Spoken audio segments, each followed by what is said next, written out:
welcome. We are broadcasting another Street Epistemology review show.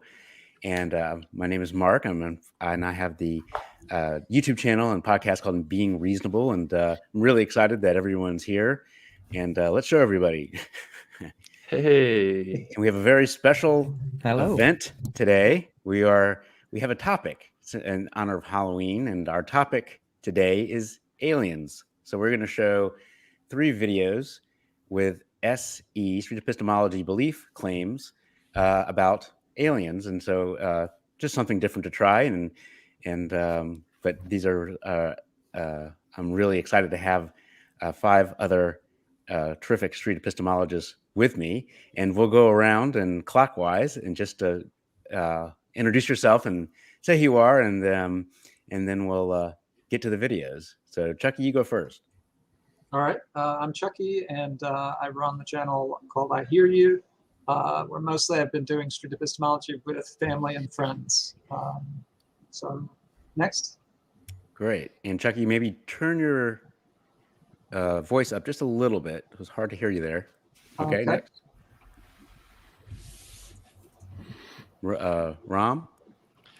Yeah, hey everyone, I'm Ram, and I'm a manager of the Russian Street Epistemology community, and also I am a subject matter expert on the course development team that we're working on right now. Great, and Ram's channel is included in the description as well. Everyone's channels are included in the description who has a channel. And next, Michael. Oh, you're muted. Michael. You? Thanks. Yeah, I've been caught like that before. Thanks. Hello, everyone. I'm Michael. So I help host the Australia Friendly event every Sunday, Australian Eastern Standard Time. If you'd like to practice street epistemology, jump onto Discord. And it's a fun event to go to. And I'm also helping out with the course development project as well. Okay. And next, we have Robert. Hi, my name is Robert Hamilton. I'm working on the SE course development project as the project manager. My handle in the SE Discord server is certain convos, and one day I'll have a YouTube channel. But right now I do SE with as Chucky does with family, friends, colleagues, and anybody who is within range. Excellent. And I think this might be Robert's first review show. And I think it's excellent because Robert's an excellent street epistemologist, and sometimes when I have questions, he's a really good resource. And finally, Diamond. Hey, it's good to be here. Yeah, I'm Diamond. Discourse is my YouTube channel. I'm pretty sure I'm the newest one here of all of you. Just started this summer. I was on the Discord server and got motivated enough to start getting out for a proper man on the street or woman on the street interviews. So here I am. First time doing reviews too. So looking forward to this. Oh, it's your first time doing a review. I did not know that. That was awesome. Oh, welcome, Diamond. Yeah, so this is great. So we have 3 videos that we're going to be reviewing, and these 3 videos have an alien theme and just something different to try. And if you do follow street epistemology, it's we are doing alien beliefs, but street epistemology can be applied to any belief, and it just so happens that we're just applying it to these beliefs. So it's there's some commonalities between the 3 videos, but there's some also stark differences. And it's interesting that you can get to an alien belief claim through many different routes and many different reasons. So because you have a alien belief claim doesn't mean you share an alien belief claim with your neighbor. It could be a very different reason for getting there. So the first video we have, and again, thanks Diamond for joining us, and it's a great video about a belief claim, and let's go ahead and just start playing it. And Mark, just before we start, can I just quickly? I'd like to address the elephant in the room. Yeah, Robert, would you like to say a couple words about the cool shiny hat you're wearing today? I was gonna ask. I'm feeling like we're all at a disadvantage. Do we need some protection that we're not aware of? Hold on a second. Let me improve my reception. If I just turn like this way, and I think I can pick up South American radio. I don't. That's great. Yes, no. Mark dared me with I had a 50% confidence level that I would actually wear a foil hat today, and so Mark goes make up a coffee. Yes, I asked him if he'd do that, and he did, and so I'm pleasantly surprised. Thank you. So just So for the Don- viewer's sake, it's not what you're wearing every day, right? Oh no, of course not. It's for the theme of Just today's wanted show. to make sure. Yeah, Yes. who knows? Excellent. So, Diamond, maybe give us a little bit of background, since it's your first review show. Maybe a little background, like where are you doing your SE talks and that kind of thing? Where are we seeing you right now? This is real close to my backyard, basically, and just a local park where, you know, freedom of speech is pretty well established in the local park. So if you're looking to start SE, that's a good place to do it. And yeah, right between Maryland and right between DC and Baltimore, essentially. Yeah. And when you go out and practice, you bring your equipment and you ask people. Yeah, and also along with being the newest to this, I also have the cheapest setup. It's about a $40 splitter for lapel mics, and then I plug it into my phone, and I use a tripod that I already had. So you don't have to get fancy. Then just I use my phone software for editing. So be forgiving with the sound and the editing quality, but No worries. It gets the job done. No worries. And when it comes to this kind of thing, I think we would all possibly agree that the audio is actually more important than the video anyway. So it's to capture that. Oh, then you're going to love the cicadas. So how did you find this gentleman? You just walked up to him and just walking by. Yep. Okay, great. Well, let's hear his belief claim regarding aliens. But you can sit wherever. Yeah, you're fine. Definitely out there, for sure. Okay. Have to be. The sheer size of the universe. Right? Yeah. We're just a little tiny speck in an infinite. Has to be more. You know? I'm pretty sure that they've found something, even if maybe not necessarily walking and talking things, but even if it was a little thing in a microscope, I mean, that still counts. Right. So if you're talking about life outside of here, that definitely counts if it's moving around and doing little stuff. Got it. So you think that there has to be life outside of Earth, basically? For sure. Is that right? For sure. And is it something that you think we've encountered before, or? So one of the things that I think is interesting, because everything has rules, right? Like we operate off of physics rules, you know, and if you think about it, like stuff is so far away from us. Like the next habitable planet is, you know, however many light years away, right? It's kind of past our lifespan to even get there. So I think it's like that for a reason. I think that things are separated that far for a reason, so that they don't necessarily interact with each other. And I think that their physical lifespan limits the distance that they could travel to even get to the next thing, unless you talk about like wormholes and shortcuts. But I think that that's wishful thinking to a certain degree, but it still doesn't discount the fact that there's something else out there. I see. So you think that life exists, but it's separated for a reason. For sure. What do you think that reason would be? I don't think certain things are supposed to be. I think that they could cause a lot of problems. Just look at how we treat animals, right? We feel we're smarter, so we feel like we can take this animal and put it in captivity, or whatever, just because we feel superior. If anybody were to come here, if any alien or any other life form comes here, they're automatically superior to us because we can't do what they're doing. Yeah. So therefore, we're going to be putting ourselves in a situation where we could be in a captivity situation, or just somewhere where we don't want to be. Because So I have a question. Yeah, maybe we can pause it. Yeah. I'm really curious. I wonder, did it go through your head like, ooh, this could be a completely different topic, or like were you just sort Yeah, of playing off of it's a, them, or like?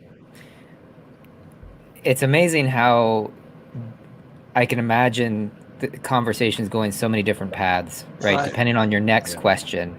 And I mentioned in the video later that there's a point where I wish I had asked about like ideology, because listening to it now, I can hear that.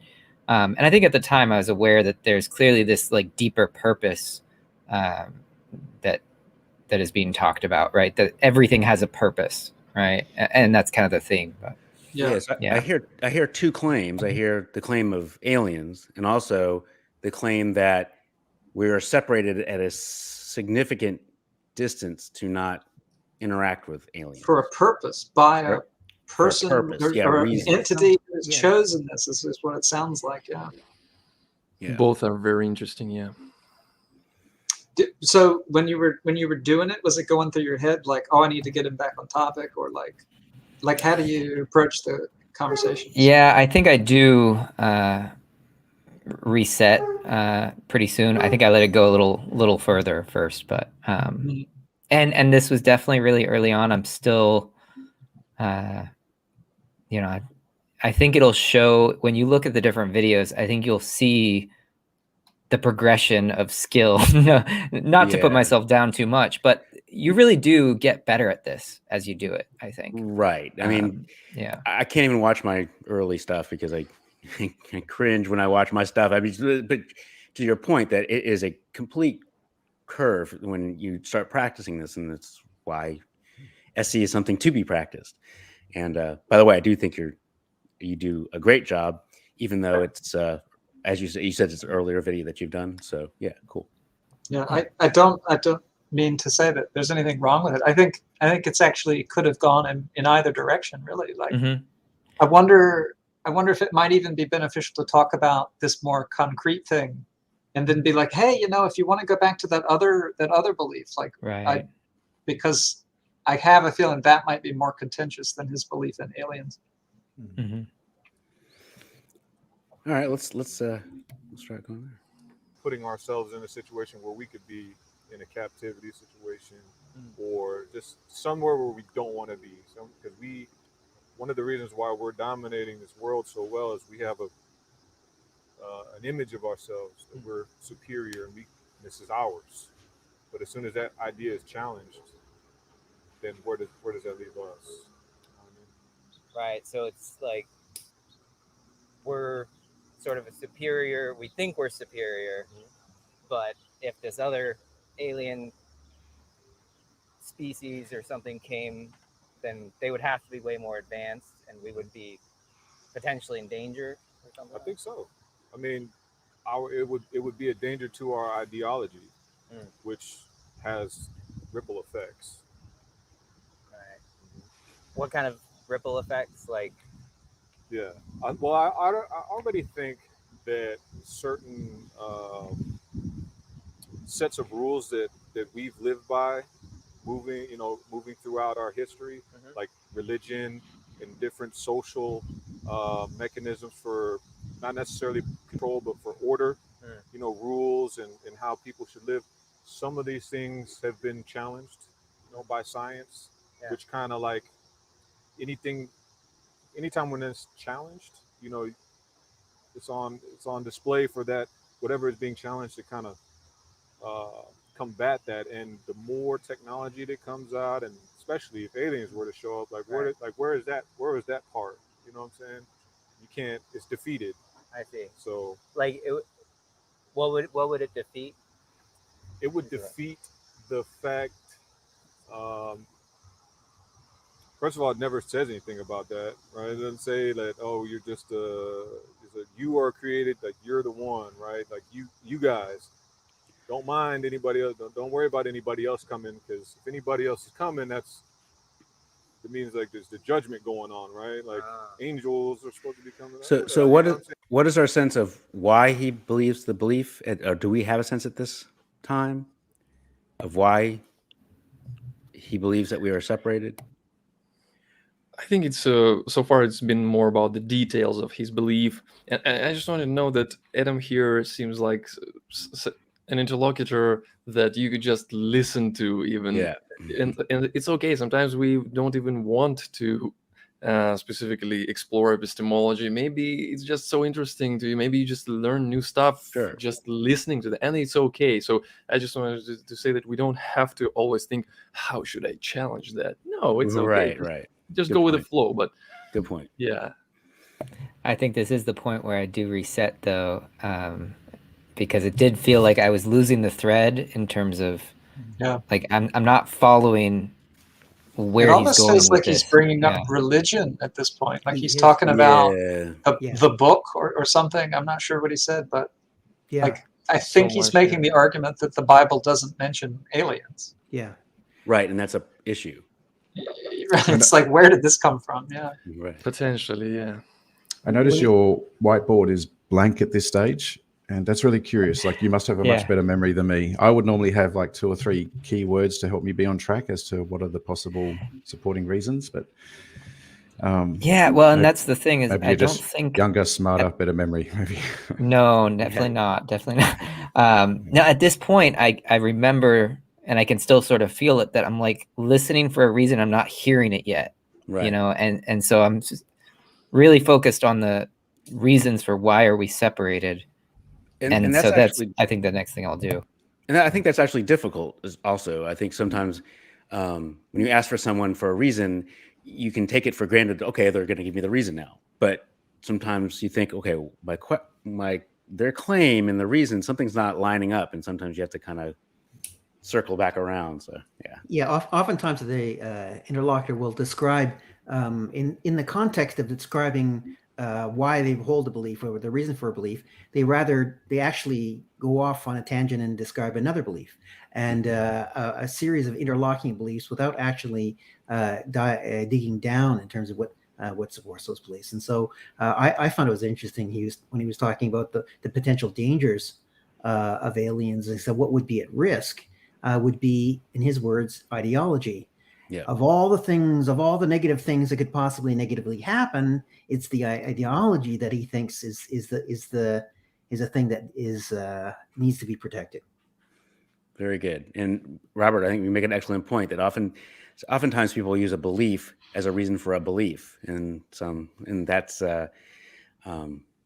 something to address when you see that. So, okay. All right, let's play. In that kind of ideology, if anybody's coming, it's God's coming down to either judge or take people or fix something, you know. So it's kind of like since it doesn't talk about that, it never was explained. It challenges the rest of the legitimacy of what was being said. What was being said? Mm-hmm. What was being said? Like for instance, if you think about like the Dark Ages, right? There's nothing going on but Christianity. That's it, and this is how we're supposed to do it, and this is it. And you can't be thinking on your own like that, and you have to follow these tight rules. That was just their way of control. It worked for a little while, but sorry, but I have one a thing question. that I'm curious, Diamond, do you remember, like in the pre-conversation, was there anything about Christianity, or did this just come sort of out of the blue? No, we didn't have much pre-conversation at all. Yeah, this Interesting. It's pretty fresh. Yeah. I believe is that there's no perfect way to control a group of people. It always has an end. It's just some are better than others, and better only meaning that they are longer lasting. But there's always something. The methods of control. Yeah, any method of control. I mean, obviously we've seen different ancient civilizations that we know about. Obviously they were successful because we know about them. And if they've lasted for thousands and thousands of years, they didn't last forever. They just lasted thousands and thousands of years. Versus some are only lasting hundreds or maybe 8,000 or whatever before they have their own problems that break them down. I see. And coming back to the idea of the aliens being separated for a reason you mentioned, what do you think's the main reason that you think this is true? I think just by what I've seen, like different documentaries and space documentaries. In particular, there was one that's talking about how big is the universe. I remember as the title of it, and it was just talking about how expansive things are, and that there's a theory that it's constantly growing in distance. Mhm. And, Yeah. and if you tell me that the next habitable planet is 100-something light years away, Right. I mean, even if you were going a light year, that's pretty fast. Yeah. So we can't Space do is that. huge. And right. you're talking about I have to be doing that speed for 100 years. I mean, how old am I going to be when I get there? Right. And I mean, like, if I could just pause for a sec, I want to Please. point out that the way I asked the question, I think Adam heard was, why do I think aliens exist, right? And that wasn't quite where I was trying to go with that. I was trying to get at, what is the reason for the reason, right? Why do you believe that there's a purpose here? And so I think I wish maybe any of you have a better idea for how to word that question. Yeah, let's discuss it. Go ahead. Go ahead, Mark. Oh, no. I think he started answering the question. I think he just went off on a tangent a little bit. I think he was beginning to. What were you going to say, Ram? Yeah, so I was going to say that one way to tackle this, so your interlocutor was saying a lot of stuff, a lot of different ideas. So one way to go could be just to listen and discuss different stuff, and then decide which ideas to take. So it's okay to listen longer if there is a lot of interesting stuff. If you're not interesting, then yeah, sure, it's okay for you to just invite them to be more concise. But then when you ask this question, what do you think is the reason for us being separated? I'm not sure I understand why that's what you picked. Like, there are claims aliens exist. There could be a claim there is a reason for everything, which is also a different claim, and all kinds of different tangent claims. So this question, why we're separated, I'm just not sure it was the most useful one, and maybe that's why you got the answer. Well, I saw a documentary, and it's a reasonable answer. Well, the universe is vast, so it's like, if there are aliens, we might as well be separated by long distances. Pretty simple. So, Ram, are you saying you're making a distinction between that claim and the claim that there is a reason there's for a reason everything? for it? Yeah. Oh yeah, and the last thing I wanted to say, that maybe my suggestion would be to just not for you to pick a claim, but also to invite them to pick a claim. Like, you'd say, wow, there's just so much been going on. You're talking so much interesting stuff. Which of those ideas we just discussed do you think would be most important to you, the crucial part of it, or which one you would like to discuss most? But it's also okay if you want to choose one, because you are also there. So if you think to yourself, well, I don't want to talk about Christianity, I talked about it just now. There's definitely a structure of the two ideas. Like, you have to believe first that there's aliens, and then once you believe that, you have to believe that something orchestrated the distance between the two planets. So I feel like you could have said, well, before we get to that, can we just work on how you know that there's aliens at all? Something like that, maybe. I think it's also helpful to, in situations like this, just to paraphrase back the whole conversation from beginning to where we're at now, so it can refresh in their mind that they have sort of gish-galloped across all these claims, and then they're not thinking that we're just forcing them into something when they've spoken about something else. It just reminds them that, this is what I'm hearing, correct me if I'm wrong, this is where we're at, we've discussed this, these reasons here. Which one would you like to explore? You could ask for permission, or like Rom said, you could say, I'm really interested in this one. Would you be okay if we focused on this one? Yeah. Another way of doing it is to provide the interlocutor with a kind of guidance or structure by saying, something to the effect, you've expressed a lot of different beliefs here, and they're all very interesting, and a little bit confused as to which one is more important. So perhaps giving them some kind of structured guide by saying something like, I'm looking for an explicit statement of a claim. I believe X is true. So you pick the X. what is it which of all the Gish Gallop things you've said, which explicit claim structure that way could we pursue? Sometimes interlocutors find that helpful, that kind of structured approach helpful. It depends on the nature of the conversation, of course. Yeah, and I know with some street epistemologists, for when they have interlocutors and the interlocutors seem to float across claims really easily, and it's hard to keep them on track. I think some people will actually write down the belief, and then this is the belief we're discussing. And right. So it's definitely more aggressive. Like I think that you could make an argument that allowing him to kind of go where he wants is probably easier if he's like a difficult, maybe he feels defensive or something like that. That it would help to let him just sort of pick. But I wasn't getting sort of any defensiveness from him. He seemed really, What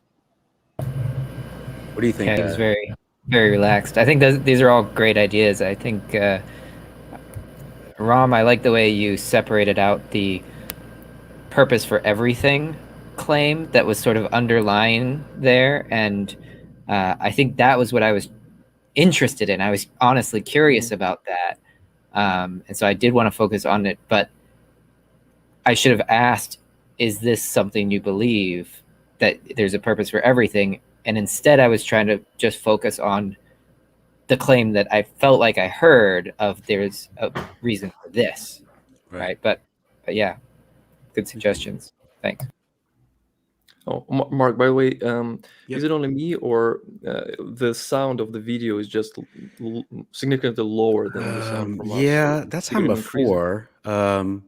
We have an additional SEer in the background, and we'll see if he can. Okay, no, can't do anything about it. It's okay. We could turn on captions if you want. Right. I guess anyone can turn on captions. 100 years, I mean, how old am I going to be when I get there? You know what I mean? Like this, and that's just for the chance of the next habitable planet. You know, what if the next one, what if the real one was twice that far? Like, I can't make it there. People's lifespans, they can't make it there. Is it possible that aliens don't exist, do you think? Well, when you say aliens, are you talking about just life in general, or walking, talking, thinking, functional societies? Good question. Which did you have in mind? I feel like the way that you asked me that question, you were referring to the walking, talking, functional societies. Is there a possibility that they don't exist? I guess anything is possible. Right. Anything is possible, but if they don't exist, it we can stop right there. A different question So you did ask, is it possible for something not to exist? And so what were you thinking? What was going through your head when you thought that? So, well, first of all, I've stopped asking the "is it possible" question. I really don't like that question, because I realize that you do kind of often get this answer of, well, sure, there's some tiny chance. I've got a good substitute for it. Yeah, sure. So I picked this up from John from the UK on the Australia Friendly event, and I love it. It's, instead of asking, is it possible, we ask, what are the chances? What are the chances? And then it's more open. Or how confident are you? Or how confident. Yeah. To put a twist on that a little bit, if someone is being super defensive, like they're at 110% that this has to be true, maybe it is worth asking, is it possible first? And then saying, well, how likely is it? Because that sort of puts your foot in the door. Yes. Oftentimes when we ask, is it possible, you're basically asking, can you imagine that it could be true? And we can imagine all kinds of things, whether or not it's possible. I mean, just because you can imagine something is possible doesn't make it possible or impossible. And so, I'm very careful about using. Personally, I try to avoid wherever I can the phrase, is it possible that? Because typically it is followed by a statement which refutes the interlocutor or challenges the interlocutor, or makes a statement exactly counter to what the interlocutor is believing. And so it is a way, oftentimes in terms of criticism, appearing to ask leading questions. I tend to avoid question structured like that. What do you guys think about asking questions that say, is something not the case? I always ask, I like starting broad. So what's the main argument you've heard from someone who disagrees with this? And then what are the chances? Hypothetically speaking, if someone from the others who disagree with this was to say this, not saying this is true, how would that affect your confidence, or what are the chances? What are your thoughts on that? Yeah. I That's think generally my approach. Sort of going back to what I was saying, like, we don't really know where Adam is at. Like, if Adam was at 110%, and he's like, if he had already said it can't possibly be the case, right? He's in this sort of mode where he's self-reaffirming. Yeah. I still think there may be a case there when you stop and you say, no, do you really think that it's impossible? I agree. Yeah, but that would be the only time maybe to exactly. Yeah. So by default, we want to just allow them to be anywhere on the spectrum. Right. But if they say I'm 100% or more than 100%, right. It would make sense to ask a question in that case, like, just to better understand you. Does it mean that there is no possibility? Does it mean that it's inconceivable, or did you mean something else by 110%? Right. But like what Michael said, if you had asked him, where are you at on the scale, he might have started with 70, and then you didn't need to ask that question at all. Mm-hmm. If he says, do you do confidence levels in your more other videos or more recent ones? Sometimes. So I don't always. I've kind of leaned towards, trying to wonder what is the purpose of the confidence scale. I don't like using it if I'm using it because I'm trying to see if I moved someone on the scale. Like I don't like that as a personal motivation. I think it's useful for when there's a multitude of reasons and I want to apportion which one's the strongest. Like, if you want to break up, like if they're at 70%, well, how much of that 70% is this reason, or this reason? That's where I could see it being really helpful. Yeah. I think if someone says 100%, like they're 100% certain, it's a good opportunity to jump straight into deep dive into epistemology there. Like you can say, well, I just want to have a check on that. Is that 100% in the same sense as, like, I gather you're 100% certain that we're having a conversation right now? And then why are you 100%? What's brought you to be 100% certain that we're having a conversation right now? Because this is an experience that you've had thousands of times throughout your life. Have you had the same sort of evidence supporting this claim that brings you to an equal 100% certainty, or is there something else? So it's a good opportunity to dive deep into the epistemology there as to where they're sitting. Yeah. Let's finish up. Yeah. Why the hell is it so massive? Why is it so big? Right. If there's nothing there. That comes back to, like, it sounds like you feel like there are reasons for things, right? Where do you think those reasons come from? Well, one of the reasons why I think that there's reasons for things is because in nature, like what we know, like what we can see and stuff like that, if something doesn't work, it doesn't work. If it's not conducive to whatever its environment is or its organism that it's affecting, it just doesn't work. Yeah. That's why polar bears aren't brown. They're white. Okay. They got to be in the snow to hunt. The brown ones just didn't work. Right. I think that when things don't work on a smaller level, they don't work on a bigger level. So maybe what we're seeing is the trickle down effect of something that didn't work smaller, they can't work bigger. Yeah. Is he saying that the reason why we're separated for such extreme distance from other worlds, that if we were closer together to those worlds, that the universe wouldn't work well? Is that what he's saying? I'm not even sure. I think he's saying those planets that were too close to their neighbors, they've already eaten each other, and so well, I'm wondering if that's what he's saying. Right. Yeah, that's sort of what I'm hearing. Yeah. Interesting. Oh, and one slight suggestion, Diamond. But yeah, you said that it's an old video, but I just noticed you said yeah and right many times in a row, and he was saying that. So maybe just refrain from doing that, especially if, like especially if you can't say that you are actually in an absolute agreement with what's I'm being notorious said. for doing that. Yeah. Yeah, sometimes it's okay. It didn't work smaller, they can't work bigger. Yeah. If that makes sense. Yeah, I think so. So on like a universal scale, if there's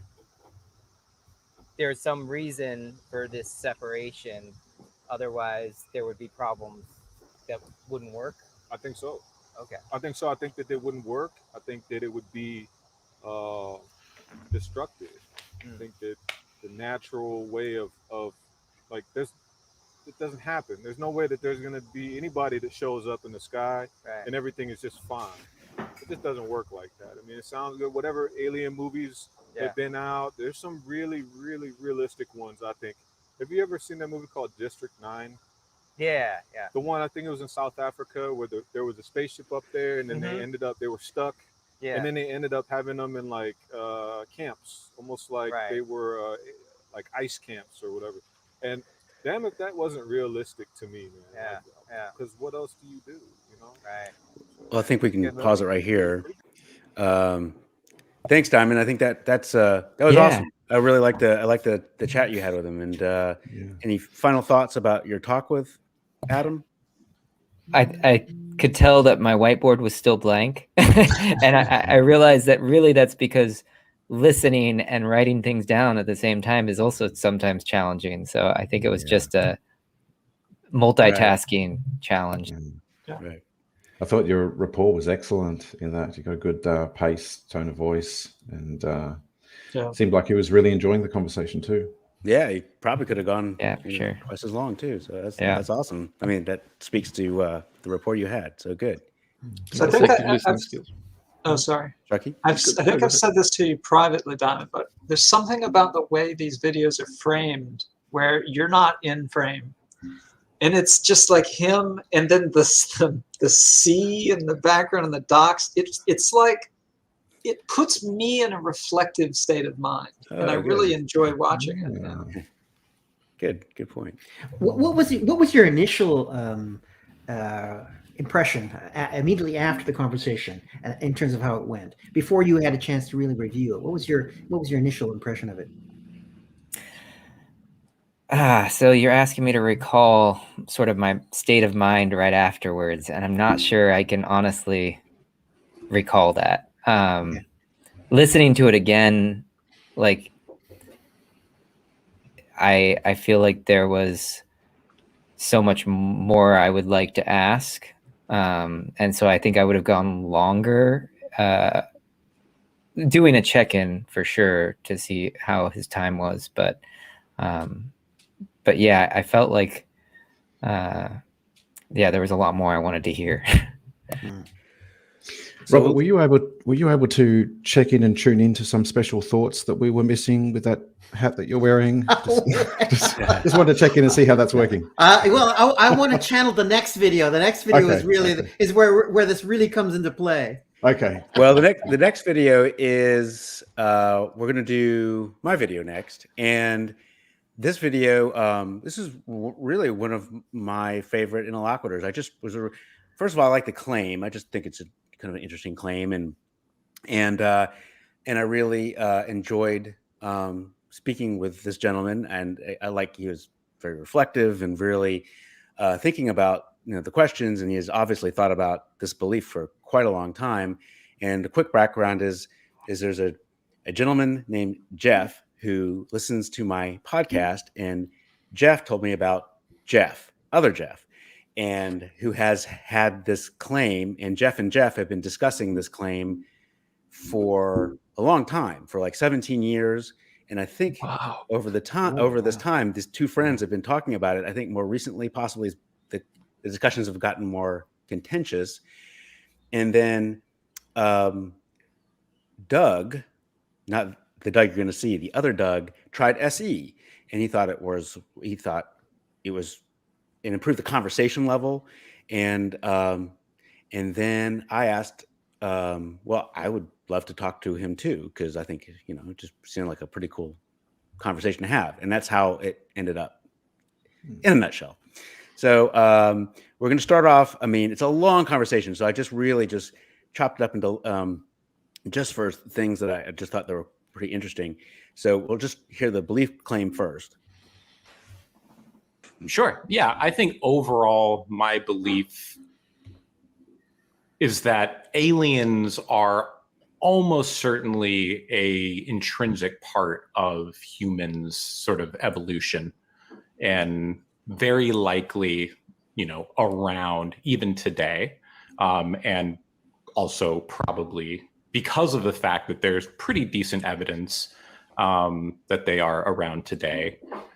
They have likely been around, the whole time, just considering that in order for another, like an extraterrestrial race, to get to Earth, it must have been far, and the technology is advanced, and it's probably a relatively old civilization.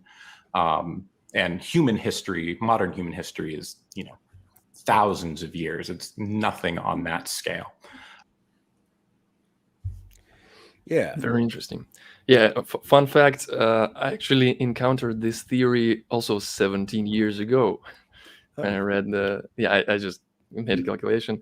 So yeah, I just read this book by Erich von Däniken. Oh. Yeah, one of the promoters of this theory. Yeah. It can't be a coincidence. The same that theory? happened Oh, 17 Chariots of the years ago, Gods? right? What was that? I didn't get all of that. Robert, what'd you say? There was a Chariots of the Gods or something like that, wasn't it? The Erich von Däniken book? Yeah, Erich von Däniken. Yeah. So interesting belief claim and a belief. And then, so if we go to the next timestamp, we hear his confidence level. I would probably go with like a 5, something like that. A little more confident than not. Yeah. I think, the evidence is, I don't have direct access to the evidence, frankly, Is this 5 out of 10 or 5 out of 7? 5 out of 7. Okay. Oh, So, I mean, I think that's, if you knew nothing about this, it seems like a pretty reasonable place to be. It's not all the way on one side of the scale or all the way on the other side of the scale. So it's interesting. Yeah, totally. So by aliens, what do we mean there? So generally something not of, an intelligence not from Earth, I think is like general enough to be accurate and not hold me to any ideas that I'm certainly not sure about. No idea, like I wouldn't even begin to guess on like, there are grays and there are whatever, like different races and they come from planet Zuru. No notion like that whatsoever. Only that there some other non-human intelligence with technology, at least in transportation, much beyond ours, just by evidence of their being here. Or I think the other non-alien but kind of similar theory or hypothesis, I should say, would be like some ancient, maybe of Earth origin intelligence that kind of, got super advanced and was from here, and maybe they haven't gone super far, but have, contributed to some previous things and explained some of the super weird phenomena, that we've seen in contemporary times. Okay.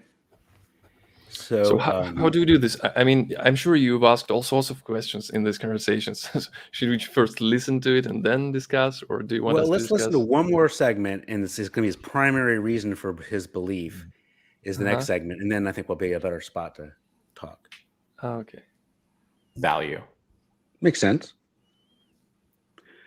If someone were to ask you, what is the primary reason why you believe the belief about aliens, what would you tell them? Really, I think that I would extra level of indirection is so interesting. Like, if someone were to ask you, was there a reason that you added that? Well, I do that sometimes. I don't think I needed to do it here. I sometimes do that. I just don't want to make. It's just I don't want to put people on the defensive. I just Yeah. like, why do you believe it? And so it Yeah. just kind of like takes that layer. Like if someone, just I don't know. I'm not saying Yeah. anyone in particular. Yeah. Well, Yeah, yeah, nice catch. Actually, I didn't even think about it. I didn't register that. Yeah. When I just noticed it, I intuitively really liked it. I'm thinking, and instinctively, I'm thinking that I'm going to copy it. I like it. Yeah, it takes you out of the conversation, which I think is probably pretty good. Yeah. That's one of the things I really notice in Mark's your SE conversations is you place your question in the voice of a third party. So Tommy asked the question, it's not you. So you're asking for a friend, right? That's kind of thing. Yeah. Well, I think it's right, and it's all in the interest of not. I really don't want people to just like I am, berating you about your belief, or I just don't want that vibe. And sometimes I do it probably too much. I don't know if I need to do it, but I just do it just because I, just make it easier, I guess. I don't know. Aliens. What would you tell them? I would tell them math, I guess. Like just I don't have a short way to tell that answer, but I think I can answer it. So we are here on Earth. We're alive on this planet. There's water even on the moon. I think it's extremely, extremely likely that there's lots and lots of life throughout the universe. It's just kind of absurd that the universe would be so vast and we would be the only life. It's possible, but I think extremely unlikely. And I think most people would agree with that. And I also look at our arc of technology, how far the human race has come in leveraging automation and propulsion in a very short period of time. In the 1800s, 250 years ago, like the world looked very, very similar to the way it did 2000 years ago, at least for, most, like the way that people were using the world, like exploiting physics for productivity and human enjoyment. We're so much better at just making the tiny little bits of the universe do what we need it to do. And our understanding of physics has just gone, so crazy, much more advanced. And hundreds of years, humans have been around, depending on how you measure it, for tens of thousands or hundreds of thousands of years. But, hundreds of years of this like technology, like, we went to the moon, we were sending stuff out into the galaxy. We've got cell phones in our pockets that are like crazy. So if I imagine that arc of technology kind of continuing for tens of years, thousands of years, hundreds of thousands of years, millions and millions of years, like what kind, what's the arc of like what we're actually capable of, and what types of things do we think now are completely impossible, like intergalaxy travel that will likely become trivial, I would assume, just based on, black holes exist, right? And black holes bend space-time. Yeah. So could eventually we create black holes that bend space-time in a specific way to travel like infinite places? I mean, we already know stars are moving farther away from each other. The galaxy is expanding faster than the speed of light. This idea that the speed of light is like some intrinsic thing that humans will forever be attached to, I think is possible, but unlikely. So when I consider that times the universe with infinite different intelligences kind of, blossoming, and some sputter out and some don't, it just stands to reason that they're gonna get off their rock. They're gonna get out of their galaxy, and they're gonna explore. And Yeah. That's kind of like where I start from. All right. And I mean, and so what do you guys think about the primary reason? Yeah, it sounds like it's maths, some sort of probability argument, what he's noticed with speed of development. I like this idea of here going to our imaginary friend Tommy and maybe saying, if our friend Tommy was trying to understand this argument and he was having difficulty understanding it because, let's say, that he said that he wasn't confident in understanding the maths, or what could Tommy do to have a reliable way to know and check that he was understanding this properly, or something like that? Maybe that could be one direction. So you're saying that he understands it in terms of probabilities, and you'd want to establish a test for himself so he could understand whether he is arriving at the correct probabilities? Yeah, normally I would talk straight to him, but I like your way of being extra indirect. So I was just couching it in those terms. Yeah. But at this point, in my mind, I'm thinking, okay, so he's saying that it's certain because universe is 16 billion years, I think it is. They say, the experts, 14 billion years or something. Earth is 4 billion years. Life started on Earth 500 million years after Earth started, so 3.5 billion years. And he's adding all these things up, and he's going, given the vastness of the universe, it's certain that life's got to be elsewhere. Water's everywhere. That's what I'm hearing. But I'm wondering, are we really able to understand, the maths behind all of this? And is this a super majority consensus of experts? Is this, what's a more reliable way to know that we're understanding this properly? That's what's in my mind at the moment. So I would probably tend to go down the path of, how are we checking that we are seeing this accurately? And are there people that are more positioned to see it more accurately than us? And those experts who study astrophysics, biology, and is there a supermajority consensus across different lines of science as to what the probabilities are in relation to this? That's where I'm thinking anyway. What do you guys think? It's interesting. Yeah, I like that. And I think that speaks to a little bit later in the video, because I think he the way his epistemology works in part was experts probably are further down on the scale what he relies on. I'm kind of wondering, after seeing this a few times, that I realized that maybe Jeff is using the probabilistic argument as a smokescreen. That the smokescreen of probability, it's not really about probability. It's about his intuitions about that probability. That is to say, the key thing he said was, it stands to reason that.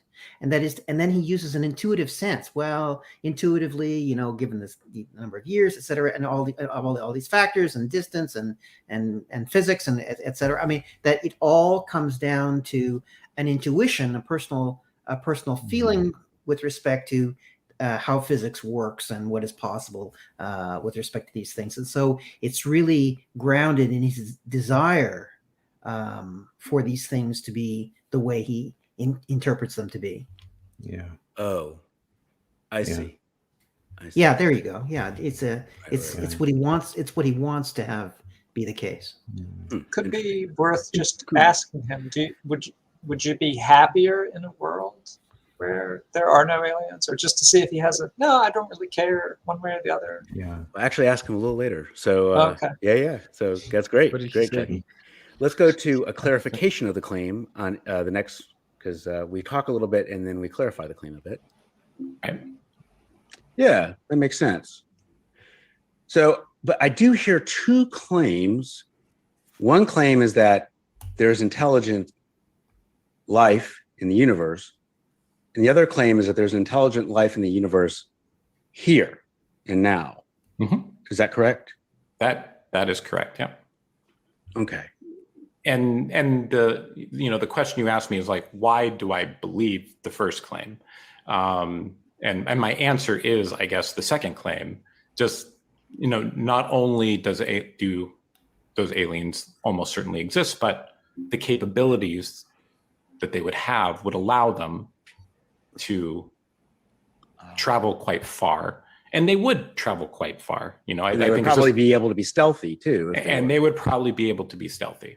So I think just kind of from first principles is the wrong word, but just as a mental exercise, I kind of would just assume, not even looking at the evidence, that they are not only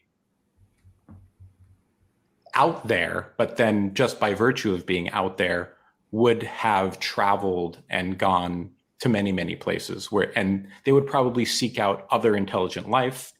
That would just be more interesting in many ways. So just kind of starting there, not necessarily, but pretty good chance that they would come around, if there's intelligent, there's right. I don't need to tell you that there's millions of solar systems in our tiny little local area.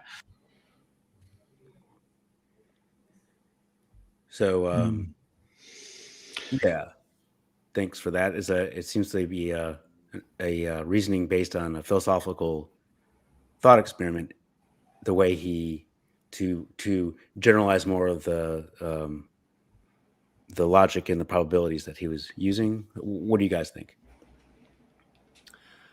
So his arguments, as I understood them, that he thinks it would be absurd if we were alone, and most people agree with that. Actually, he said, our understanding of physics advanced tremendously. Maybe also one of the reasons. So one thing I would like to clarify is which one of those reasons is more important for him to think that aliens have already visited Earth or are here now.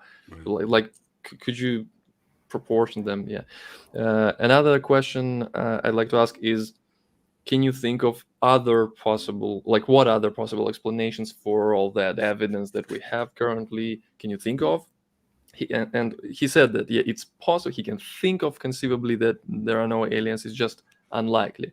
Okay, so what are the other explanations? If there are no aliens, what would be the explanation for the evidence that we have? Possibly could be discussed. Another question could be asked here is, but you said maybe you discussed it already. I like to ask sometimes, are you interested in what experts have to say about it? Just in general, are you even interested? And if yes, then how do you incorporate this in your belief? And after all that, after gathering all the information, I would ask probably an outsider test. Imagine another person, maybe an expert, for example, and they look at that evidence and they just come to different conclusions and they come to different estimations of the probability. How do we decide then which one of you has it more correct? That's my thoughts. I'm wondering if two people have I'm just really wondering if two people have two sets of probabilities, how would someone go about how would that test look? I like the question once you've recapped on the method or the main reason, the real reason. I like the question, is that a reliable way to know what's true, and then how so? Maybe worth sorry. Go ahead, Chucky. I was just going to expand. Go ahead, Chucky.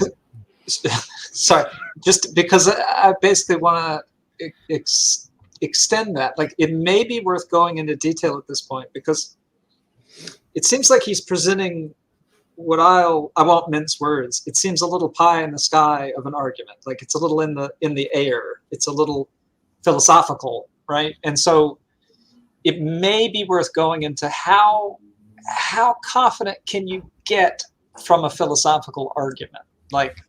Is it worth being very confident because of the philosophical argument?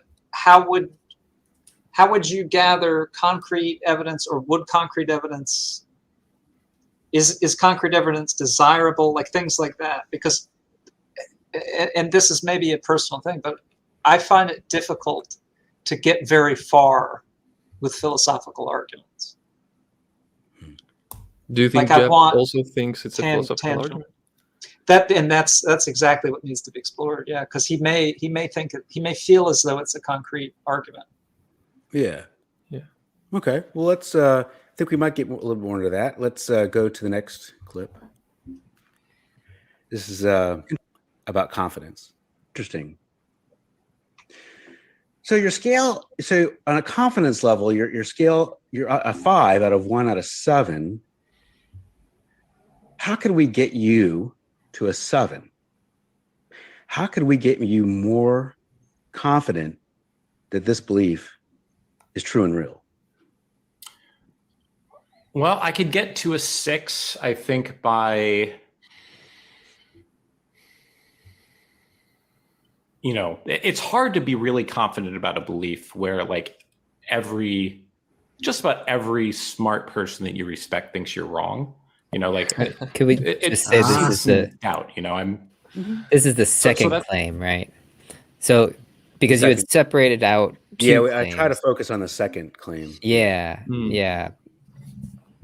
Which part of is it, just- aliens are here now, right? Well, Right. here now, but also in the past, and they built Right. big structures. Like, Have visited Earth. Okay. It's like if everybody else believed it, you know? I mean, that's kind of a silly thing, I think, but that would probably get me to a 6. Like if it was just kind of, if more people believed it, if it just became the like dominant, you know, part of the zeitgeist that this was true, if more people believed it or more certain people believed it. Yeah, I guess it would, either or. It would be stronger if like academia, you know, kind of adopted it. But if academia didn't, and it was much still like, or it was split in academia and like became super popular, I don't know, something like that.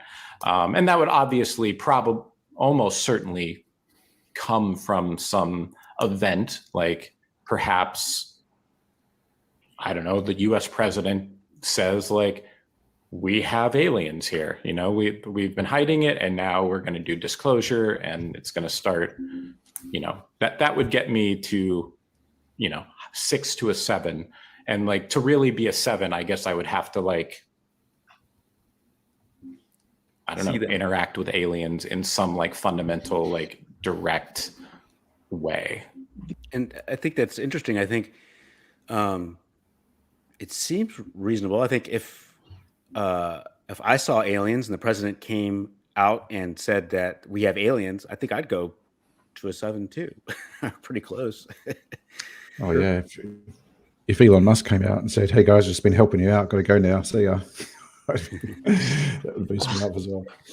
I wonder, Mark, did you feel like you were leading him away from, you know, a fallacy, right? Essentially, of believing something because a lot of people believe it. It seemed like you were asking the question to try and see, is it really because just more people believe it, or is it because certain people believe it? Excellent right? question. Excellent question, Tommy. Right. So, what I was trying to distinguish was it you're believing it because just the sheer number of people believe it, and that's one way to believe something, or I mean, would it be more important to you that nobody believes it except for the 2 biggest experts in the field, you know, and that would be a different way to believe it. Yeah, and I like to focus. I don't know how I'd phrase it though, but focus attention on why is it that we have confidence in experts or specialists as opposed to just general population, and then bring the conversation to the process that underpins it. It's really the confidence in the checking process. It's not the fact that the majority hold this view. The checking process of science. Yeah. Yeah. It pits bias against bias, and you know, it weeds out bad ideas over time. And that's what gives me confidence when the majority of the specialists in the view. It's not the fact that it's the majority; it's the fact that it's the underpinning process. That's reliable. You're asking basically what would make the evidence reliable, basically. Yeah. Right. Because I know we kind of live in a time where experts aren't, they're not held in as high esteem as they've been in the past. And And I guess Michael has a good point. It's not really about the person; it's about the process. Yeah, the scientific process. That's interesting. Yeah. The reason why I like it so much is that it pits that variety of opposing values and beliefs against each other, which weeds out bias over the long term. So it may make mistakes in the short term, but it self-corrects, and it's the best tool we have for overcoming, the problems of perception and things like that. So, so it's that process that holds such esteem. Like this is another thing I've been thinking about when we discuss, what's our criteria for shifting between, different levels on the confidence scale. And I think it was Dali was the first person that may be aware that epistemology is really claim independent. And when you put your mind to the different criteria, what actually moves you down and what moves you up on the confidence scale, you can start to see that that's really true. Like if you work out, well, what will keep me at 95%? It's this process. If it's withstood checking and falsifiability for such a long period of time across such a variety of people specialized in the area, that's a good criteria to keep me up, because the epistemology seems sound on that. And then if you bring yourself down, you work out, well, if it's not really the supermajority, it's a supermajority, but it's only been 10 years, hasn't been 60 years, then that might bring me down a little bit. So yeah, I think I would tend to shift the conversation in that direction. Well, let's move it along to less confident ability. Yeah. And are you saying with that belief, you wouldn't be able to be less confident in? So that belief, I think, very easily be less confident. Okay. To me, the low-hanging fruit, the thing that really science, academia ought to be able to provide, that in my estimation, it has not, and probably can't, I should say. It should be able to provide if the accepted theories are true, but can't provide because those theories probably aren't true. I have a question about what we may have missed. Did he talk about his reasons for believing the second belief? I feel like we heard reasons that underpin his first belief, but not the second. Or did I? I'm not sure. I mean, I did have to skip some things, but I'm not. Yeah, it's like, did you go into off? Oh, do I go into his reasonings for his second belief? Is that what you're saying? Right. So he has the belief in aliens. Yeah. Right.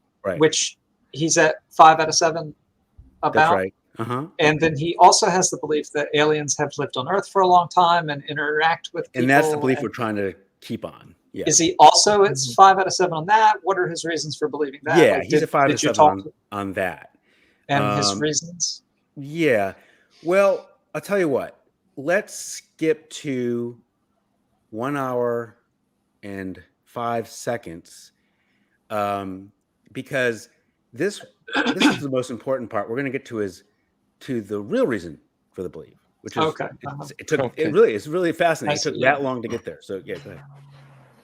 Difficult to fall this way.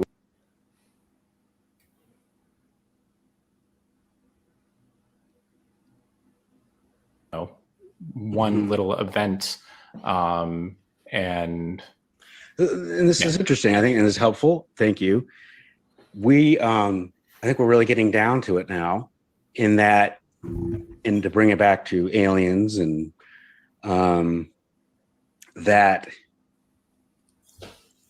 the way you've come about this belief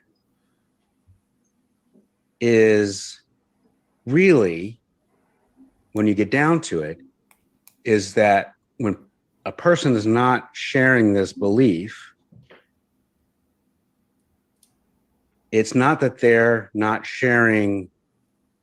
taking the same evidence and coming to a different conclusion. They often, it appears, they're not sharing the same basic assumptions that start off the argument. Yeah, I think that's fair and accurate. And if we really get down to it, down to what it is and I know it's alien. It's about aliens in the past and living now and what they've been able to do. But really, we're talking about a basic assumption. I'm trying to get to what that assumption is. What is the assumption? If you could put that in, I know it's a difficult question because that's a hard thing to talk about. I would say that the assumption is that life started on Earth from a volcanic vent in an ocean. That's the assumption. What? Cool.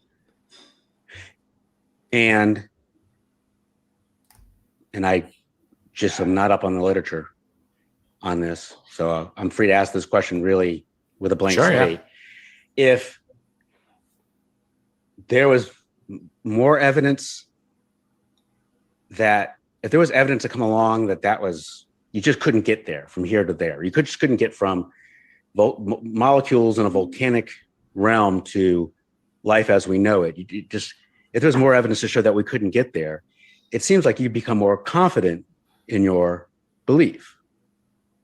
I would become more a little bit, yeah. I guess I would say yes. And corollary is that if you were to come across evidence and there was all of a sudden an abundance of repeatable evidence that, let's say, that showed that that you could get there from here, that you could get from individual molecules bouncing around to small life forms and then eventually to us, then you would reduce your confidence in the belief?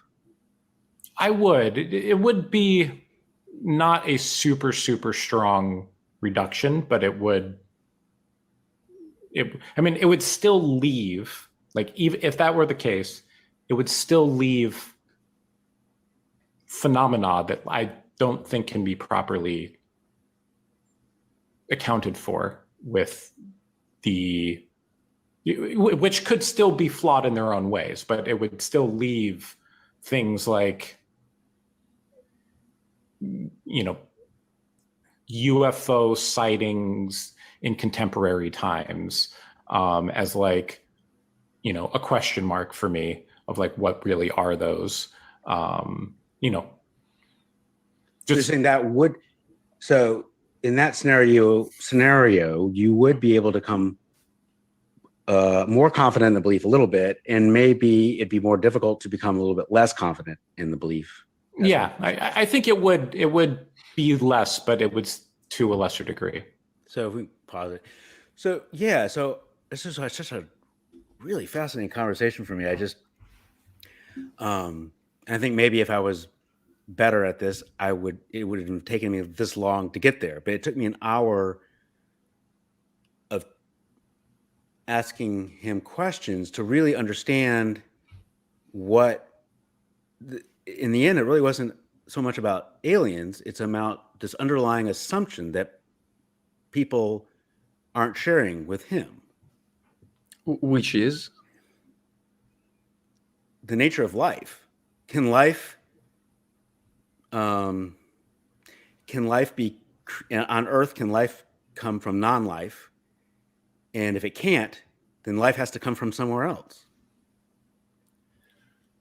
So that's what he said, right? Did he say that he doesn't believe that life could evolve on its own, or just appear? Yes. Well, I think that's what he's saying, that you can't get from individual molecules bouncing around to us. He doesn't. He thinks it's less of a likelihood. You understand? Right. I wonder if we're still maybe missing part of the picture, because he said even if he found out that it was, let's say, it sounds like, to re-ask your question, if he found out that it was easy for life to evolve from volcanic vents, he still wouldn't reduce his confidence very much. So he said, it kind of feels, yeah, like in fact he made a really interesting statement, which was, if it couldn't, I would increase my confidence by more than I would reduce my confidence if it could. Like, he actually drew this, the fact that there was this dissimilarity. So I feel like maybe there's actually something else propping him up. And I don't think, Mark, that you can say he was arguing against the going from molecules to life. I don't think it's like an abiogenesis sort of question. It Okay. seemed like specifically the volcanic vents as the source of life. Like, I don't think he's ruling out. It sounds like he's arguing for life elsewhere that came here. And so, you know, and that's a question I wish that you had gotten to, as to, is this just shifting that question to a different planet or whatever, or where does that alien life potentially come from? I don't know if you go into that. Let's see. No, you don't, but I see where you're going. You're getting to the turtles argument. That's right. Yeah. Oh, thank you, That's, Jeff. Great. He's Oh, explaining Jeff is here. watching. Oh, That's I so believe Right it's unknown. Possible life could evolve here. Unknown. What's he saying? It's unknown. He believes Life could Clarify, evolve. Jeff. unknown. I heard him place a lot of importance on lack of explanation. So you gave hypothetical, would that reduce your confidence? And he'd go, no, it wouldn't, because, you know, these things can't be explained. So maybe the question here would be, without an explanation, is any answer? I'm just saying academia assumes that happened. They don't take it as a probability. Yes. And I'm assuming he's talking about abiogenesis, not about evolution. Oh, No, we're just talking about life can come from still a mystery. How does life come from non-life? Yeah. So the question I would ask is, without an explanation for something, is any answer better than no answer? Right. Yeah. Because he seems to be substituting an answer without an explanation for something. Because explanation for something. Maybe any answer, maybe instead of any answer, vents, right, it's lightning in a swamp or something like that, right? Like there could be other potential sources of life. Well, yeah. Good example is with the Vikings, this lightning, we don't understand how it works. It must be Zeus. Right. Yeah, it creates a false sense of certainty, that the desire for certainty is really the most important thing. That you create certainty out of uncertainty. It's how we deal with the unknown. I mean, for some, it represents a psychological stress to consider that there's that there is an unknown. That just leave it as unknown. The concept I don't know or it's unknown. Some people find it very difficult. Just leave it at that. Good, Robert. Are we talking about sort of the God of the gaps argument, where a little bit, yeah. I'll just say that I wouldn't expect that Jeff would agree that that's what he's saying. I would say that Jeff sees some evidence and thinks that it's likely explanation. Like his explanation is the most probable explanation of the evidence. So, and again, I don't know whether we missed it in the conversation, but here's one of the main questions I would like to ask. Because when we're talking about the existence of aliens somewhere out there, math is okay to talk about. But when we're talking about them being here, we're always talking about evidence. It could be pyramids, Nazca lines, or, as Jeff mentioned, UFO sightings. So what I would like to ask, one of the first questions could be, could you please give me your best, what do you think would be one of the best examples of evidence that shows us that aliens visited Earth? UFO sightings, which sighting? Like we can't discuss all of them at the same time. Yeah, and we do talk about a video. I think it's the big structures would be the Yeah. Okay, big structures. Yeah. So, and then I would suggest discussing them specifically, like to narrow it down, that big structures are evidence that should increase our confidence about aliens visited Earth. And we could think of different explanations for those structures beside aliens, and then decide and then think about how to assign probability to those explanations. Yeah, and we do. Yeah, it's interesting. We do get into that, and we just don't have time to really delve into that. But I think Ram has an excellent point, because that would speak to a test.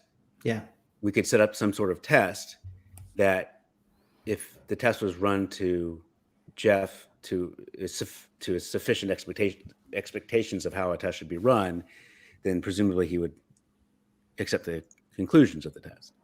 That's exactly where I would go almost immediately. I would go straight for that and ask, if of all the every hypothesis has a certain probability associated with it, and for Jeff's preferred hypothesis, if true, what then must be impossible? Say what must be impossible? What must be impossible if his hypothesis is true? You're looking for falsification. Exactly. It's a falsifiability question. All right, let's move to the next one then. We're talking about falsifying. Very interesting way to phrase the question about falsification. We're at 106.41. I think that if your belief happened to not be true, and I'm not saying that's the case, I honestly don't know, is there a straightforward way that you could show yourself that, or someone else could show you that? Is there a way, is there a path forward there for you to go, or is that path with full of brush and trees that you have to move? And it seems like to become maybe more confident in your belief, that path is clear and there's no trees covering it, and you just go straight on through that path. You know what I mean? That if it wasn't true, it'd be harder to get through that path to get to that side. And that's what I'm saying. Yeah, I mean, I think it's fair. I mean, I have two thoughts about that. One is, my own path for this particular belief. I really think my path for this belief is evidence that these structures could have been easily built, with that technology. To me, that's like the pretty easy path. It is, so the other side of that, to be kind of fair to your point, like it is tricky for me to kind of change, to get less confident on other softer dimensions, because it's already very, but it's kind of like the nature of, what is available. I mean, because there are kind of like hypothetical things that could happen that just won't.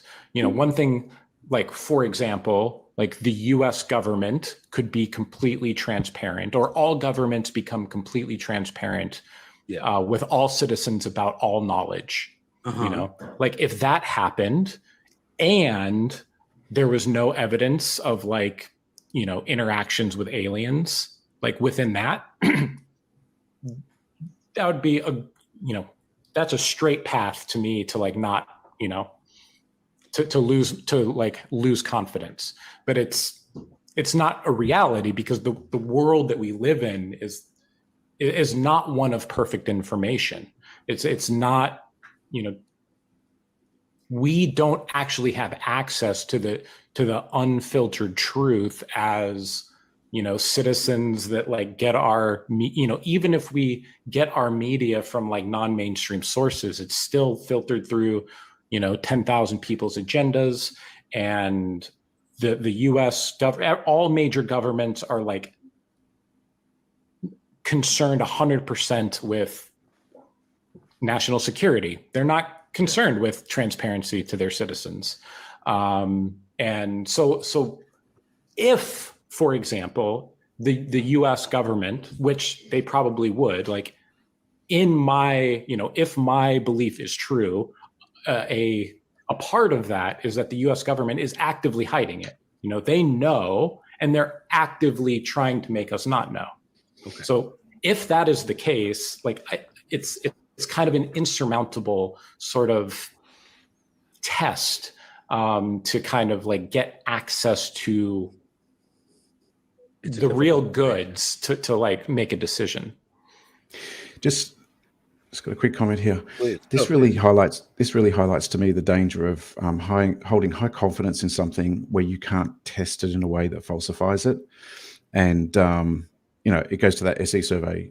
We should be satisfied with a test that could only confirm our claim. Can we start over only just getting more and more confident with no way to come back down? And just hearing him there, it's similar to the sort of things I hear from people that are anti-COVID vaccine and other sort of things. It's like, if you think that the alternative explanation is that the government must be hiding it, the government must be hiding that this thing that aliens are here, well, then you're self-perpetuating a mistrust in governments, which leads to, why should I take the COVID vaccine? They must be hiding something. It can influence all these other things in our life.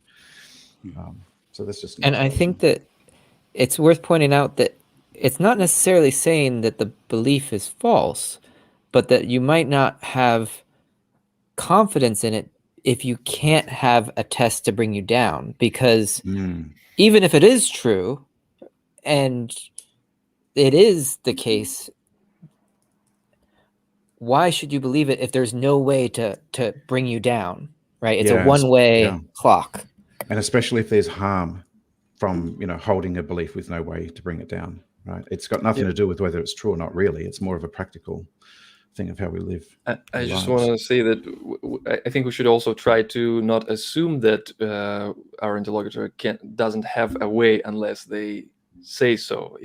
If they were to say, I don't have a way to test this, then sure. But I'm not sure that's what we heard from Jeff. Maybe the specific thing didn't seem to us like something feasible enough. But there are other things to ask about. Again, those UFO sightings and other stuff. I know Robert has some interesting thoughts on asymmetry. In our exchange earlier on, I talked about how bias appears in an SE conversation as an asymmetry between reasons to increase confidence versus reasons to decrease confidence.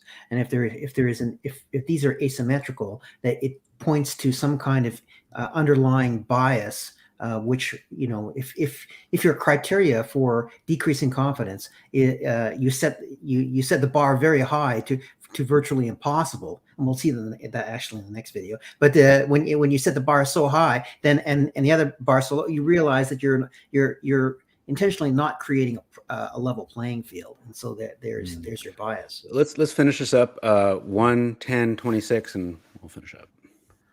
Yeah. One moment. Let me ask you this: all things remaining equal, and you've come across this notion for the first time, let's say, and you just started thinking about it. It might be a kind of a weird question, but what would you rather be true? I would definitely rather it be true that humans are like on the cusp of like an intergalactic sort of, existence, that technology is great beyond our wildest imagination, and that like either myself or my ancestors or your ancestors will like, live among the stars and like get past. So the cool thing about this belief, and I get it, is that if your belief is true about aliens, but the technological advances, then all bets are off. I mean, we may get to the point where we don't die. I mean, we may get to the point we travel to different civilizations and cultures, and maybe when we die in this life form, we don't die for whatever advanced technological reason. Am I saying that right? Yeah, those are all true things. Yeah. I mean, I'm just speaking for me. Like that would be such a cool thing if it was true. Yeah. I think good on Jeff for admitting that. I think it would be very easy to say, oh no, I'm totally neutral. No, I'm just looking at the evidence. But good on Jeff. Yeah, I mean, it'd be really cool if it was true. Absolutely. Yeah. And Jeff isn't saying here that that's influencing his thinking, right? No, He's just nope. stating this would be cool. Yeah, I in my other conversation earlier on, I had said that it's much more fun to believe that we are living in the midst of an action-packed sci-fi thriller, and not some kind of ho-hum nature documentary. So you can have that bias. I think if aliens were anything like humanity, it'd be pretty uncool if they existed, actually. If they were way advanced than us and they saw us like animals.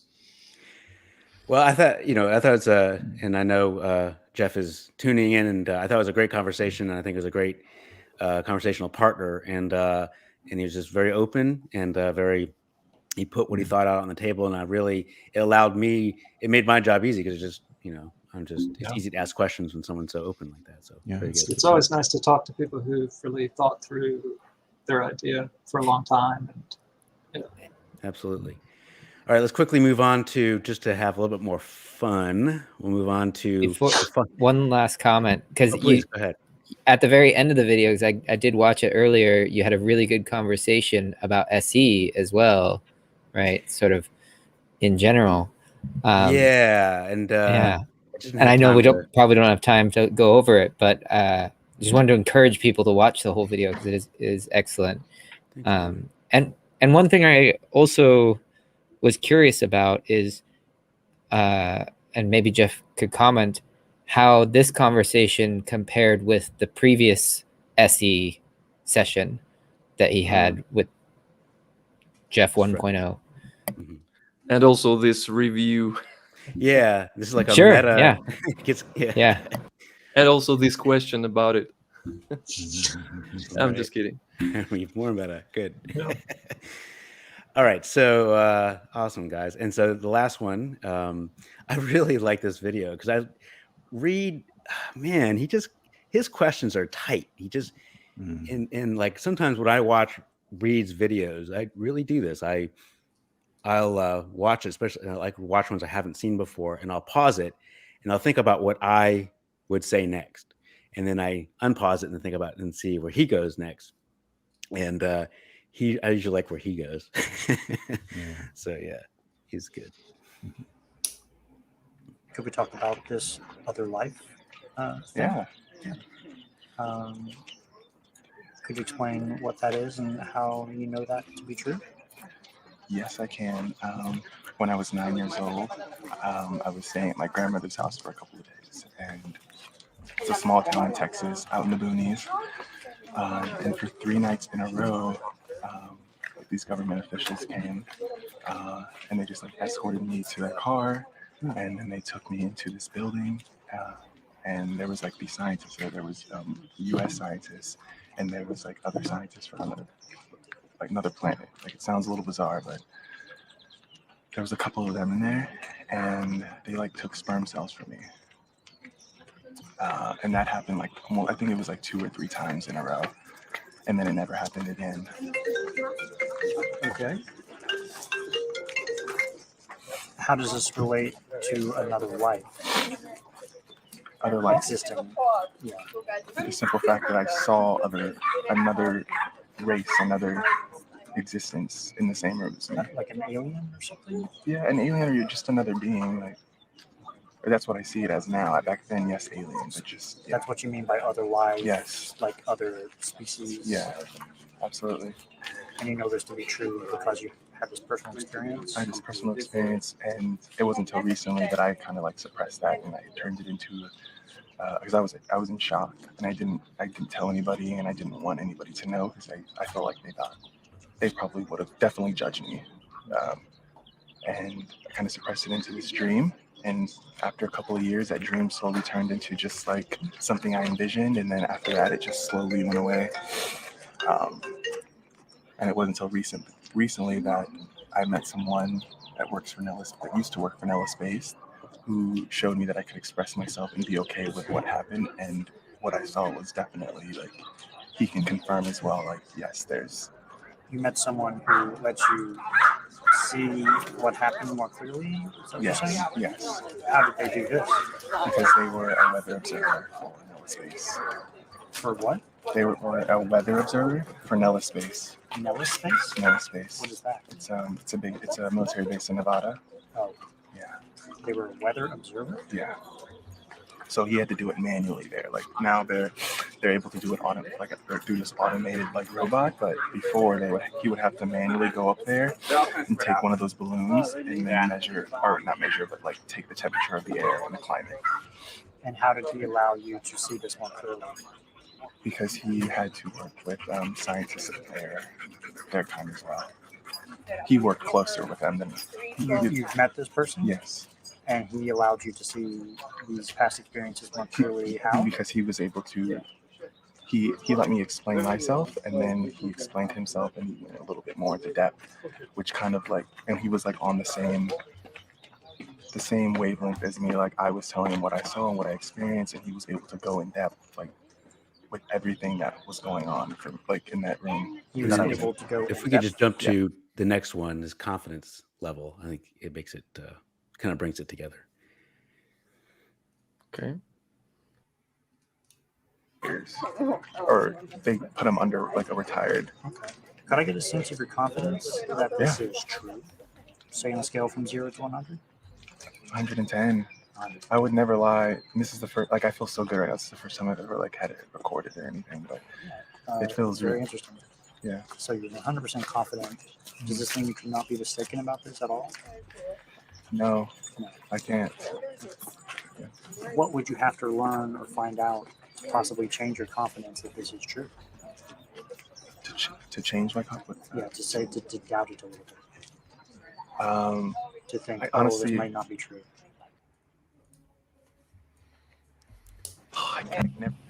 I think it's interesting here that he was already told, Reid was already told that he was at 100% confidence, right? There's no way. And yet he still asked the question, what would lower your confidence, right? I like that. So he's really like reconfirming that in a nice way. Yeah. And it's, we've all come across interlocutors who say there's no new information I could learn that would reduce my confidence level. And I always find that fascinating when I hear that. Every time. It just kind of it's an interesting way to look at the world, I think. He almost seemed a little taken aback by the question itself. Like why would you even want to reduce the confidence? Yeah, I don't know if we're going to look at it, but he talks about this belief provides meaning and happiness in his life, and I feel like I would have a very difficult time with this conversation because I worry about this person. Like I'm concerned for their well-being in the sense of like it's possible they suffered something as a child and that they're trying to deal with this. They're trying to work through these feelings, these emotions, and have put together the story that provides solace. Yeah, gosh. And now we're sort of picking through it, or trying to figure out how confident are you that this was aliens and not a family member or something. Yeah. Yeah. I would have a really hard time with this conversation. Wow. Yeah. Goodness. Ethical considerations are important. Yeah. I just like to make a quick comment with respect to the interlocutor's understanding of the scales, because when Reid asked the question, how confident are you? He says, I wouldn't lie. That is to say that there's a misinterpretation of, is this a scale of truth? Or is this a scale of confidence? Or is this a scale of probability, a scale of awareness? Other kinds of scales that people can misinterpret the scale. In this case, he misinterpreted it as degrees of truth. Now, I think that it's useful for the scales to introduce the concept that you can have, degrees of confidence, degrees of truth, degrees of the level of how attached you are to the belief. But I think certainly in this case, the interpreted the confidence scale as a truth scale. Yeah. And yeah. Let's play a little bit more right there. I think it'll clarify a little bit.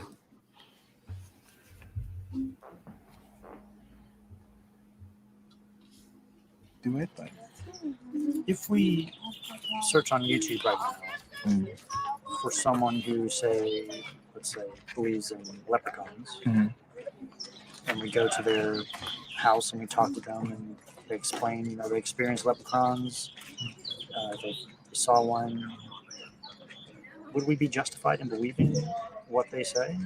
the thing is, I can't bug anyone's experience, and if that's what happened to them, that's what happened to them. But We would be justified in believing in leprechauns because that's what they say? you have to respect someone's, decision to see something. We have to respect their experience? Absolutely. Just like I respect your experience, and I respect the person over there's experience who probably fell. Yeah. And and I saw it a different way. Yeah, we could respect them as people, but could people be mistaken about their experiences? Yeah, depending. Yeah, the time we're living right now, stories are, people are telling stories just so that they could, get a little bit of fame or, get some views. So absolutely. So how do you know this is not the situation in your case with this guy? When there's over like 100,000 sightings that go on a year and people report them and nobody likes to investigate, at this point, it's like, what kind of hoax are... So you're saying these sightings of a bunch of people give you confidence that this is true? Oh, yeah. It's more than confidence. It's just like reassurance. Like, Keanu, like, these people are probably going through the same thing you used to go to. Like, they're freaking out and they're going to tell themselves not to believe. The first thing you want to do is say, this didn't happen. If there was like 100,000 sightings of leprechauns by people, would that necessarily make leprechauns true? I guess so. Would it? Yeah. Absolutely. Without us having any direct experience? Absolutely. Absolutely. But unfortunately, that is not the case right now. And I don't see that being a YouTube topic. And I don't see... Just a second, Mark.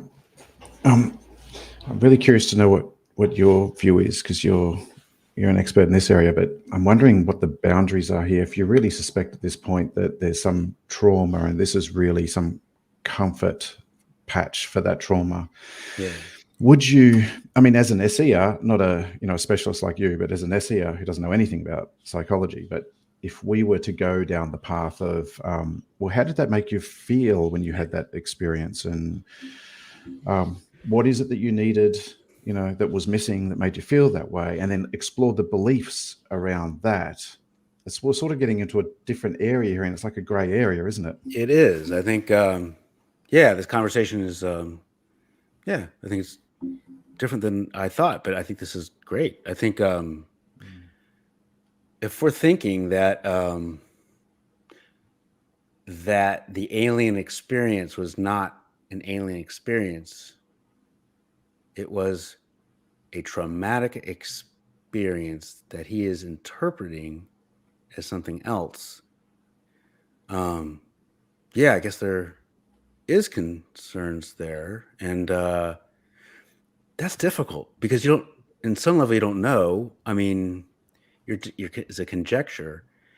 Sure. Yeah. Could have just been a nightmare, right? It could have been a nightmare, and Here's what I would ask, because I also support those ethical considerations that Chucky raised. I would ask a couple of questions. First, if purely hypothetically, if it was not the case, would you like to know it? First question. And if no, then we should reconsider discussing it in the first place at all. I think he does. Reid asks that. I think and he says, and he says, yes, I would want to know. Okay, and then another question, if yes, then if there were other possible explanations for that besides the one you have, would you like to know them? And again, this could possibly direct the conversation. And if I was to ask him, how did that make you feel when that happened? And if he was to say, I felt terrible, I feel less than human, or whatever, something came out. If I was to then switch the direction of the conversation to the belief he has about, what was driving him to feel that way, where would I be drawing the line? Where would I be crossing? Would there be a boundary that I'm crossing? That's a difficult. Yeah. What are your I thoughts feel on like there's something to be said for being an ear, you know, and you're there to listen. You're there to be supportive. Yeah. You're just a Michael, person trying to help. why would you like to ask how they felt? Because irrespective of whether it was really aliens or was a traumatic experience, to me, that's relevant at this point. It's like I'm having a connection with this person that I'm talking to. And if he's really feeling bad over that experience, I'm tempted to go and explore the belief that's driving why he's feeling bad and see, you know, if he has good reasons to feel bad. Like it's a new area of SE, but I really am attracted to this area because I feel like it builds connection. Sorry, Rob, you're going to say something there? Yeah. Well, am I crossing boundaries? What's you know? I see. I hear you because I would tend to do that as well. But my first question would be, okay, so why are you interested in that? Like, why would you pursue that? The same reason why I do SE. So one of the goals is I want to be helpful where I can, and Yeah, I would explore just a little bit more, just to know if I've come up to a brink. Am I at an edge now? Is it time to pull the plug? I just need to clarify a little bit more that this is quite possibly some kind of related to some kind of trauma in the past, and then just stop there and leave it at that, and kind of step away from the conversation. So I'd like to be I'd like to challenge that a little bit, right? And I hear the concern. I think there's definitely some super gray stuff around this, but at the same time, like, if your friend comes to you and says, "I'd like to talk to you about this," like, you wouldn't turn them away. And I feel like sometimes this guy had just told us, you know, I've never said this on camera before. I've never really been so clear about my belief. Like, I think there's a sense in which Reid is being an ear, is being a sounding board and letting this person talk through his feelings. And I think there's something valuable to that. Yeah. Yeah. What would be a clear indication to us that we should back out, Mark? We could ask, would you like to talk about how you felt about it? Right, yeah. Yeah. Well, I think I can explain the problem better in the sense that it is knowing the truth about something versus knowing something that gets you from one day to the next, which might not be the truth.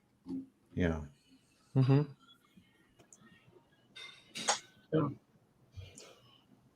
There's something even like I've had to work like private parties with celebrities, and like they're like well aware of what the fuck's going on, and nobody is saying anything. I don't understand why. I feel like I'm living in this fucking like it's like a movie. Like, you guys know, but are they not saying anything because they're scared, or like what's the deal? Do they have ties? Is their family gonna get cut off? Like, I feel like it's a cry for help. People just want to scream it out. Like, if this wasn't true, would you want to know that? Yeah, I'd want to be proven wrong. I want them to say, "Keanu, when they took you those 2 or 3 nights, this is what they were doing. This was just the government dressed in, silly suits." But like, why would you do that? Like, why would you take somebody? If it wasn't true, and you want to know that, if it wasn't true, would it be in your best interest to identify something that could possibly show it to be not true, that you could find out and learn? I don't know what to. I mean, I even like at one point I emailed. I like that question, by the way. Yeah, really good. Yeah.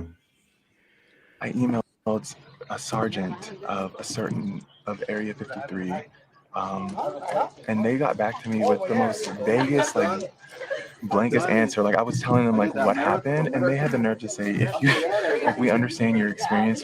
If you want to apply to work with us, feel free to.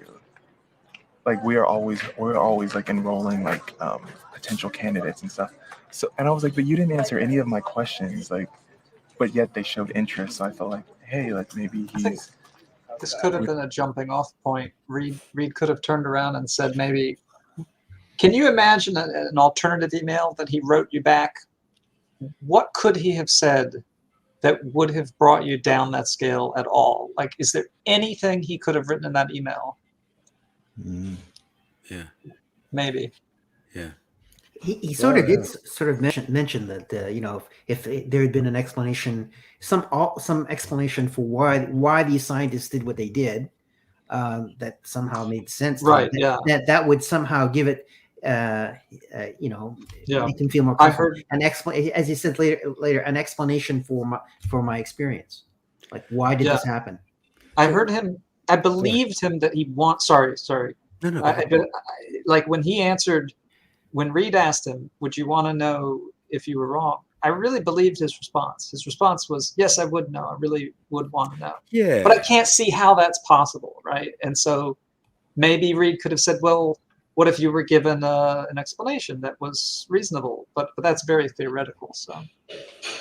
Yeah, and I just wonder if, because I ask that question all the time, that if it wasn't true, would you want to know about it? And I would say people, well, most often will say they'd want to know, but I don't know if that's an answer or if that's a kind of a gut reaction, because that's something a person should say, because possibly, but I think they'll convince you with their expressions, right? Whether they really believe that or not, you know. Yeah. I don't know. Maybe that's just me, but I feel like people will answer that question. Yeah, I'd want to know versus yeah, I'd want to know. Yeah. You know. There's a certain irony here, because oftentimes we'll speak with an interlocutor who cites a personal experience and then claims certainty as to how what their interpretation of it is, what this personal experience really was, and they seem to know what that is. Whereas this interlocutor cites a personal experience and it claims great difficulty to not have an interpretation for it, and is somehow, you know, concerned about that he has uncertainty. So this is a very a very different kind of reaction to a personal experience. I think he's found an explanation in this guy who works at Nellis Air Force Base, and he takes solace in the fact that there's an explanation for this event. Interesting. But he does, even though he said at the beginning that he had no doubts at all about what happened, he provides this alternate hypothesis of being kidnapped by government as opposed to aliens, right? So why wouldn't that inject some doubt there? I think because he says, why would they do that? Like his beliefs allow him to believe that aliens would do it, but not the government. Yeah. Like what use would the government have, I guess? I think he's starting out from a launching point that the belief is absolutely true. And now he's having a lot of information trying to, everything that comes after that fits that. We've got a comment from Jeff in chat saying it could have been aliens. Well, it could have been. Yeah, I wonder what the probability is. I wonder how Jeff would assess the probability of that. Thanks, guys. This has really been a great show. I really appreciate it. It was interesting to have these themed shows, and so maybe we'll try that again sometime. So, and I've said this before, but when I get to do these SE reviews with all you guys, is one of my favorite things I get to do. I really like to hear everyone's comments and think through some of these riddles. So awesome. Yeah. Thanks a lot, Mark, for the opportunity. I think that Tin Hat allowed me to think clearer.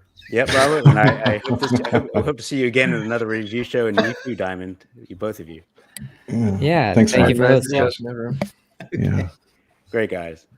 Thanks, everybody. Thanks.